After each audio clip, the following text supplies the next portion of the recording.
আসসালামু আলাইকুম রহমতুল্লাহ। আজকে আমি আপনাদেরকে ঘুরে দেখাবো রাজশাহী শহরের সিটি বাইপাস থেকে রাজশাহীর যেটা মহিলা কমপ্লেক্স রয়েছে সেই মহিলা কমপ্লেক্স পর্যন্ত, বা বলতে গেলে যেটা শহীদ এইচ.এম. কামরুজ্জামান স্টেডিয়াম রয়েছে, যেটা রাজশাহী ক্রিকেট স্টেডিয়াম, সেই ক্রিকেট স্টেডিয়াম পর্যন্ত যে রাস্তাটা হয়েছে সেই রাস্তাটা কেমন। মূলত পুরো রাজশাহী মূল শহর যেটা বা সিটি কর্পোরেশনের ভেতরে রাস্তাগুলো মোটামুটি ভালো, কিছু কিছু জায়গায় আছে খারাপ, তবে অধিকাংশ রাস্তাই ভালো। এই যে এখন আমি যে রাস্তাটা আপনাদেরকে দেখাচ্ছি, এটি হচ্ছে রাজশাহী শহরের সিটি বাইপাস থেকে স্টেডিয়াম পর্যন্ত যে রাস্তাটা সেটা, এবং এই রাস্তাটা তৈরি হতে অনেক সময় লেগেছে, প্রায় 2-3 বছর ধরে আমি দেখলাম এটা তৈরি হচ্ছিল, এবং এই সাইড দিয়ে আমরা যেতে পারতেছিলাম না, যার কারণে এই দিকের যারা মানুষজন আছে যারা চলাফেরা করে এই রাস্তা দিয়ে, তাদের জন্য খুব অসুবিধা হচ্ছিল।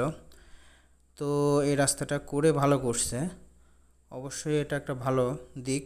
তবে জানি না এই রাস্তাটা আবার কতদিন থাকবে, না হঠাৎ করে আবার এখানে কেউ ফ্লাইওভার করার চিন্তা ভাবনা করবে।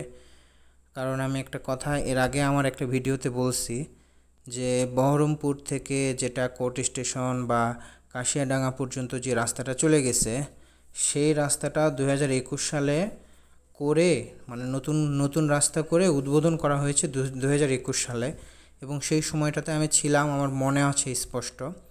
কিন্তু পরবর্তীতে যেটা হইল দেখলাম যে এই যে 2024 সালের এখন শুরুর দিকে এখন সেই রাস্তাটা, যে রাস্তাটা 2021 সালে উদ্বোধন করা হয়েছে, সেই রাস্তাটা 2024 সালে এসে সেই রাস্তাটা পুরাটা ভেঙে আবার সেখানে নতুন করে ফ্লাইওভারের জন্য কাজ করতেছে। যেহেতু টাকা তো কারো নিজের পকেট থেকে দিতে হয় না, সে কারণে যখন ইচ্ছা হচ্ছে তখন রাস্তা করতেছে, যখন ইচ্ছা হচ্ছে সে রাস্তা ভাঙতেছে। আর এখানে এখন বর্তমানে কোনো জবাবদিহিতার কিছু নাই। কার কাছে কে জবাবদিহিতা করবে? আপনি যার জন্য যার জবাবদিহিতা করতে চাইবেন, আপনি তো আসলে তার কাছে দুর্বল, এবং আপনি যেহেতু তার কাছে দুর্বল, সুতরাং আপনি কি জবাবদিহিতা করবেন? বরং আপনি যদি কোনো প্রশ্ন করতে যান, আপনি উল্টা বিপদের সম্মুখীন হবেন। সুতরাং সবাই এখন আমরা নিজেরা গা বাঁচিয়ে চলার চেষ্টা করতেছি, যে যা করে করুক ভাই, আমরা নিজেরা বেঁচে আছি, বেঁচে থাকি এইভাবে। বর্তমানে আমাদের মধ্যে যে জিনিসটার সবচেয়ে বেশি কমতি আমার কাছে যেটা মনে হয় সেটা হচ্ছে আমরা অনেকে আছি অনেক ভালো কাজে উপদেশ দিই, কিন্তু সবচেয়ে বড় যেটা কমতি সেটা হচ্ছে খারাপ কাজে বা অন্যায় কাজে কাউকে আমরা নিষেধ করি না। আমরা আমাদের চোখের সামনে কেউ যদি অন্যায় করে, সে সবল হোক বা দুর্বল হোক, আমরা তার প্রতিবাদ করি না। এই যে আমরা প্রতিবাদ করাটা ছেড়ে দিয়েছি, এই প্রতিবাদ করা ছেড়ে দেওয়ার ফলেও অনেক ক্ষেত্রে অনেক জায়গায় দেখা যাচ্ছে যে আল্লাহর গজব সরাসরি আমাদের উপর আপতিত হচ্ছে।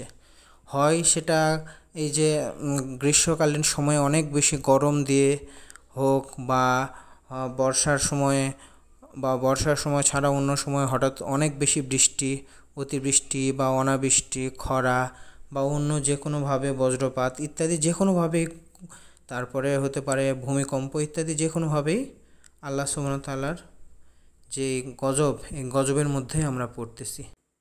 তো ভালো থাকবেন সবাই, আজকের মতো এ পর্যন্তই। আসসালামু আলাইকুম রহমতুল্লাহি ওয়া বারাকাতুহু।